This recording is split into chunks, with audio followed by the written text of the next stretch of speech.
Hello students, आपका हार्दिक स्वागत है ओनली सुपर क्विज के यूट्यूब चैनल पे। आज हम आपके साथ कुछ इकोनॉमिक्स के बहुत ही इम्पोर्टेंट क्वेश्चन शेयर करने जा रहे हैं जो आपको HSSC, SSC, NTPC जैसे एग्जाम्स में काम आएंगे। So let's start with our first question. हमारा पहला सवाल क्या है? निम्न में से कौन सा बैंक सार्वजनिक क्षेत्र का बैंक नहीं है? Which of the following bank is not a public sector bank? इसका आंसर क्या होगा? ऑप्शन पढ़िए। Jammu and Kashmir limited bank, Canara bank, state bank of India and IndusInd bank. बताइए कौन सा सही आंसर होगा इसका? तो आपका इसका सही आंसर है ऑप्शन डी, इंडसइंड बैंक आपका प्राइवेट पब्लिक सेक्टर का बैंक नहीं है। चलिए अगले सवाल की ओर बढ़ते हैं। अगला सवाल देखते हैं। 1955 में इंपीरियल बैंक ऑफ इंडिया का नाम बदलकर डैश कर दिया गया था। The imperial bank of India was renamed as dash in 1955. Option A, Central Bank of India, the State Bank of India, Allahabad Bank, Punjab national bank. 1995 में इंपीरियल बैंक का नाम बदलकर क्या कर दिया गया था? तो इसका सही आंसर क्या होगा? इसका सही आंसर है SBI। State bank of India का नाम पहले इंपीरियल बैंक था, ये इसका पुराना नाम था। अब हम देखेंगे कि इंपीरियल बैंक के अंदर 3 बैंक आते थे, तो मैं आपको बताती हूँ। पहला था बंगाल, जो बंगाल में था। दूसरा था मद्रास और तीसरा है बॉम्बे।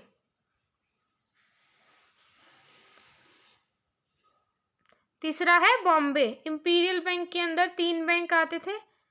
पहला बंगाल, जिसको हम क्या बोलते थे? Presidency bank. और फिर दूसरा है मद्रास और ये है आपका बॉम्बे। चलिए अब एक बात और जानते इसके बारे में कि 1921 में क्या हुआ था? SBI जो है, जिसका पुराना नाम है इंपीरियल बैंक, ये आपका सेंट्रल बैंक था 1921 में। जब RBI का गठन नहीं हुआ था उससे पहले सेंट्रल बैंक कौन था? इंपीरियल बैंक सेंट्रल बैंक था 1921 में। चलिए अगले सवाल की ओर बढ़ते हैं। अगला सवाल देखिए। निम्न में से कौन सार्वजनिक कंपनी बनने वाला पहला भारत का बंदरगाह है? Which of the following is the first port in India to become a public company? Option A Kandla, B Mangalore, C Ennore और डी मोरमुगांव। ये आपका कौन सा ऑप्शन करेक्ट है, ये आप मुझे जल्दी से कमेंट करके बताएं। आपका ऑप्शन सी एन्नौर एकदम सही है। इसको कब बनाया गया? 1999 में। इसको हमने लिमिटेड, इसका फुल नेम क्या कर दिया? एन्नौर पोर्ट लिमिटेड इसका नाम हो गया है अब। चलिए अगले सवाल की ओर बढ़ते हैं। अगला सवाल देखिए। 2007 में UTI बैंक का नाम बदलकर डैश कर दिया गया था। UTI बैंक का नाम बदलकर डैश कर दिया गया था। The name of UTI bank was change to dash in 2007। बताइए क्या था इसका? 2007 में क्या नाम किया था? ऑप्शंस देखते हैं।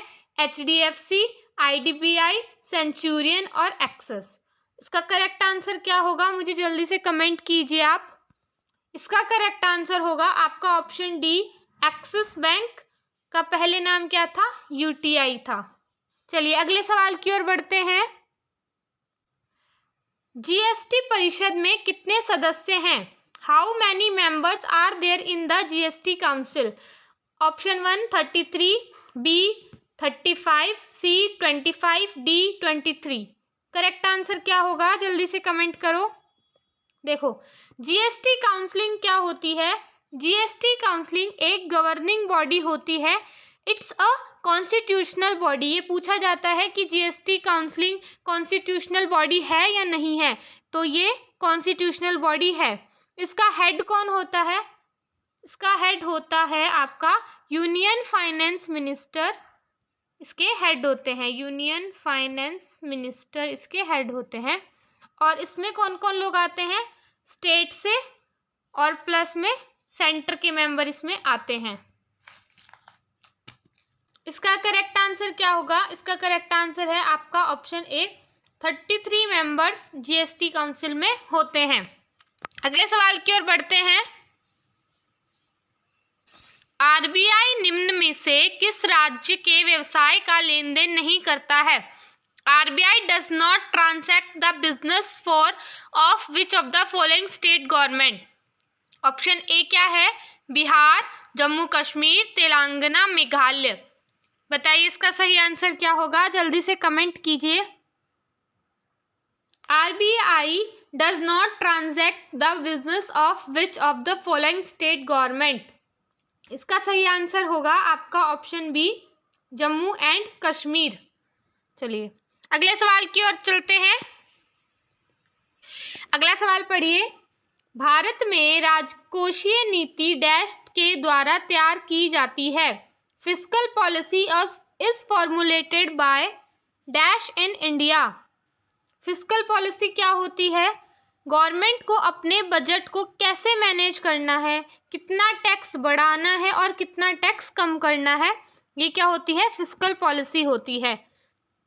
तो इसका कौन फॉर्मुलेट करता है? इसको फॉर्मुलेट करता है आपका फाइनेंस मिनिस्ट्री, वित्त मंत्रालय इसको फॉर्मुलेट करता है। चलिए अगले सवाल की ओर बढ़ते हैं। निम्न में से कौन भारतीय रिजर्व बैंक के गवर्नर नहीं रहे हैं? Who among the following was not a governor of the Reserve bank of India? Option A Manmohan Singh, B Sunil Arora, C Urjit Patel और डी रघुराम राजन। इस कौन गवर्नर नहीं है? ऑप्शन कौन सा करेक्ट होगा? जल्दी से आप मुझे कमेंट कीजिए। आपका ऑप्शन बी सुनील अरोड़ा एकदम करेक्ट है। चलिए अगले सवाल की ओर बढ़ते हैं।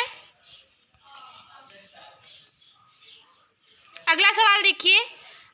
How many digits are there on a debit card? Debit card पर कितने अंक होते हैं? ऑप्शन ए 15, बी 16, सी 14 और डी 17। देखिए डेबिट कार्ड हम सबके पास होता है, हमने देखा भी है डेबिट कार्ड पर, कभी उसके डिजिट्स काउंट नहीं किए हैं। तो बताइए कितने अंक होते हैं इस पर? इसका करेक्ट आंसर क्या है? आपका ऑप्शन बी इसका करेक्ट आंसर है। 16 अंक होते हैं एक डेबिट कार्ड के ऊपर। चलिए अगले सवाल की ओर बढ़ते हैं। Which of the following is not included in the factor of production? निम्नलिखित में से उत्पादन के कारक में क्या शामिल नहीं है? Option A capital, B labour, C tax, D land.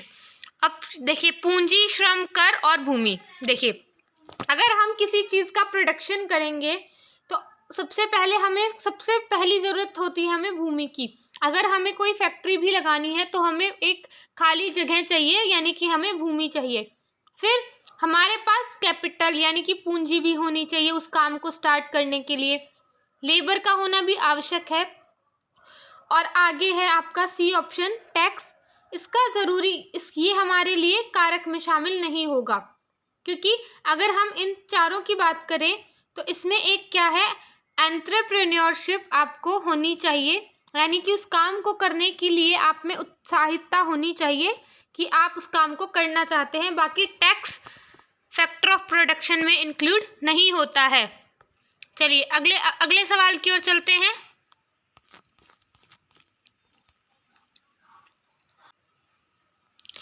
Bharat में मौद्रिक नीति किसके द्वारा बनाई जाती है? In India monetary policy is formed by. Option A केंद्र सरकार, B SBI, C various banks, D reserve bank of India. Monetary policy क्या होती है? मॉनेटरी पॉलिसी पहली बात ये रेगुलेट कौन करेगा? आरबीआई रेगुलेट करेगा। फिर हम ये देखेंगे कि मॉनेटरी पॉलिसी क्या होती है कि देश में महंगाई बढ़ जाती है, तो इस कंडीशन में हमको कैसे कंट्रोल करना है इस कंडीशन को, उसके लिए जो पॉलिसी आरबीआई बनाता है उसे क्या कहते हैं, मॉनेटरी पॉलिसी। चलिए अगले सवाल की ओर बढ़ते हैं। अगला सवाल देखिए, बैंक ऑफ बड़ौदा का मुख्यालय कहाँ स्थित है? Where is the headquarters of bank of Baroda located? A Pune, B Kolkata, C Vadodara and D Mumbai. Option C आपका करेक्ट है। आप बैंक ऑफ बड़ौदा से वडोदरा याद कर लीजिए। ऑप्शन सी आपका करेक्ट है। एक क्वेश्चन मेरा आपसे ये है कि एक्सिस बैंक का मुख्यालय कहाँ है? एक्सिस बैंक का मुख्यालय कहाँ है? जल्दी से बताइए, कमेंट कीजिए इसका आंसर, एक्सिस बैंक का मुख्यालय कहाँ है? अगले सवाल की ओर बढ़ते हैं। What is the tagline of UCO bank? UCO bank की टैगलाइन क्या है? Option A, where every individual is committed, B faithful and friendly, C honours your trust, D good people to bank with. देखिए टैगलाइंस इंपॉर्टेंट होती हैं, आपको याद होनी चाहिए। तो यूको बैंक की टैगलाइन क्या है यहाँ पे? ऑप्शन सी आपका करेक्ट हो जाएगा, ऑनर्स योर ट्रस्ट। और बाकी हम देखेंगे, जो आपका ऑप्शन ए है, where every individual is committed, ये आप लिख लीजिए, ये किसकी टैगलाइन है? ओरिएंटल बैंक ऑफ कॉमर्स की ये टैगलाइन है। फेथफुल एंड फ्रेंडली, ये किसकी आपकी टैगलाइन है? ये है आपकी सिंडिकेट बैंक की।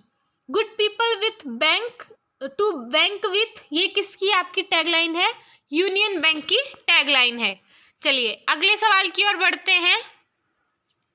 चलिए, निम्नलिखित में से किस मूल्य वर्ग के नोट पर रानी की वाव की तस्वीर है? Rani ki Vav motif is present on which of the following currency note? Option A 50 rupee, 200 rupee, 10 rupee, 100 रुपी।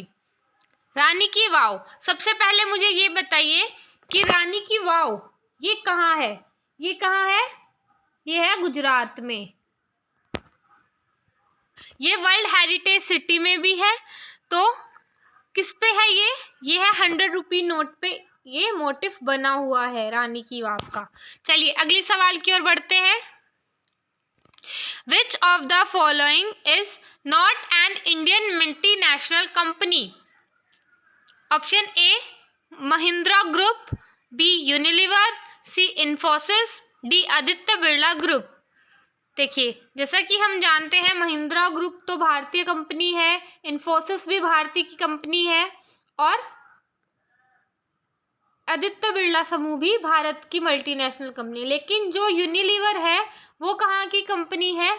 यह है ब्रिटिश और डच, ब्रिटिश एंड डच। यहाँ पे लिख देती हूँ मैं, ये भारत मूल की, ये भारत की इंडियन मल्टीनेशनल कंपनी नहीं है। Unilever is the correct answer. चलिए अगले सवाल की ओर बढ़ते हैं। भारतीय मुद्रा के 2000 रुपए के नोट पर निम्न में से किसकी तस्वीर मौजूद है? Option A Mangalyaan, Sanchi Stupa, sun temple, Hampi with chariot. बताइए which of the following motif is present on 2000 rupee note of Indian currency? आप सभी को, मेरे को पता है आप सभी को पता है, Mangalyaan is the correct one.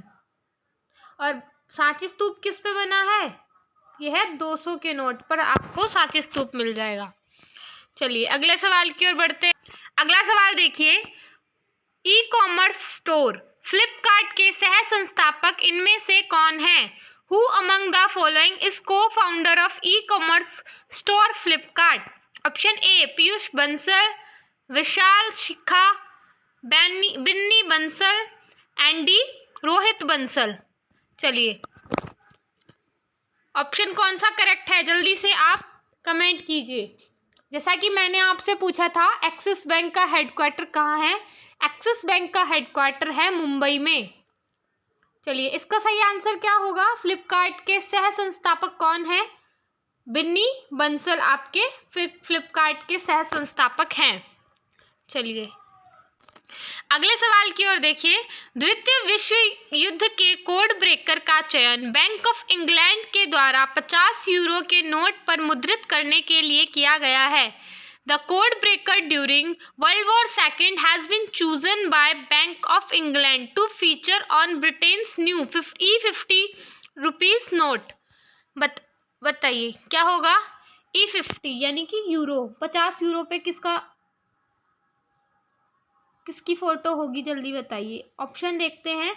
Michael Faraday, sir Christopher rain, sir John हुबलन, Alan Turing.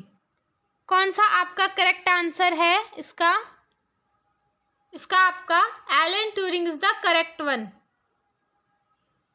चलिए अगले सवाल की ओर बढ़ते हैं। GST council is headed by, GST परिषद किसकी अध्यक्षता की जाती है? ऑप्शन ए केंद्रीय वित्त मंत्री, कैग द्वारा, आरबीआई के गवर्नर द्वारा या प्रधानमंत्री के द्वारा। जीएसटी काउंसिल का हेड कौन होता है? आप सभी जानते हैं option A is the correct one कि जीएसटी का हेड होता है आपका यूनियन फाइनेंस मिनिस्टर। अगले सवाल की ओर बढ़ते हैं। Which of the following quality marks are not correctly matched? Egg mark, hallmark, FPO, ISI। देखिए एग मार्क से आप याद कीजिए एग्रीकल्चर, एग मार्क का मतलब एग्रीकल्चर से आप याद कीजिए एग्रीकल्चर प्रोड्यूस एग मार्क, तो ये करेक्ट है आपका। हॉलमार्क आप जानते हैं, कभी हम ज्वेलरीज खरीदने जाते हैं, आभूषण खरीदने जाते हैं, हम देखते हैं कि इस पे हॉलमार्क है नहीं, तो ये भी सही है। FPO फूड प्रोसेस्ड फूड, ये भी ठीक है। लेकिन जो ISI है आपका, इसमें क्या लिखा है? सेमी प्रोसेस्ड फूड, ये गलत है, ये आपका सही मैचिंग नहीं है क्योंकि ISI only use for industrial products. तो आपका इस सवाल का सही आंसर है ऑप्शन डी। चलिए अगले सवाल की ओर बढ़ते हैं। अगले सवाल पे देखिए क्या है। भारतीय मुद्रा के नोट पर भाषाओं के एक समूह में कितनी भाषाएं होती हैं? How many languages are there on language panel of Indian currency note? आप सभी को पता है कि भारत के करेंसीज जो नोट होते हैं उन पे भाषाएं लिखी होती हैं, तो कितनी भाषा होती हैं? वो 15 भाषा होती हैं, 15 भाषा लिखी हुई होती है। हमारी कॉन्स्टिट्यूशन में ऑफिशियल लैंग्वेज कितनी है? ऑफिशियल लैंग्वेज है आपकी 22 और लिखी कितनी है? 15, जिसमें से आप ये याद रख सकते हैं कि टॉप पे है आपकी एसमीज टॉप है और बॉटम में कौन है? उर्दू आपकी बॉटम में है। चलिए अगले सवाल की ओर बढ़ते हैं। अगला सवाल पढ़िए। सिंडिकेट बैंक का मुख्यालय कहाँ स्थित है? Where is the head office of syndicate bank situated? A Bangalore, B New Delhi, Manipal, Kolkata. बताइए इसका सही आंसर क्या होगा? Manipal is the correct answer. Syndicate bank का मुख्यालय कहाँ है? मणिपाल में। अगला सवाल देखिए। निम्न में से कौन एक कार्यकारी पूंजी है? Which of the following is a working capital? Option A building, money, machine, tool. बताओ सही आंसर क्या होगा? देखिए किसी भी कार्य को करने के लिए हमें क्या चाहिए? हमें सबसे पहले कैश चाहिए, यानी पैसा चाहिए। प्रतिदिन की दिनचर्या के कैश को हम क्या बोलते हैं? वर्किंग कैपिटल बोलते हैं। तो क्या सही आंसर हो गया आपका इस हिसाब से? मनी, मुद्रा इज द करेक्ट वन। चलिए अगले सवाल की ओर बढ़ते हैं। एशियाई आधारभूत संरचना निवेश बैंक का मुख्यालय किस शहर में स्थित है? Asian infrastructure investment bank headquarter is located in which city? Philippines, Gurugram, Shanghai, Beijing. इसके सही आंसर क्या होगा? इसका सही आंसर है आपका बीजिंग। ये बैंक क्या करता है?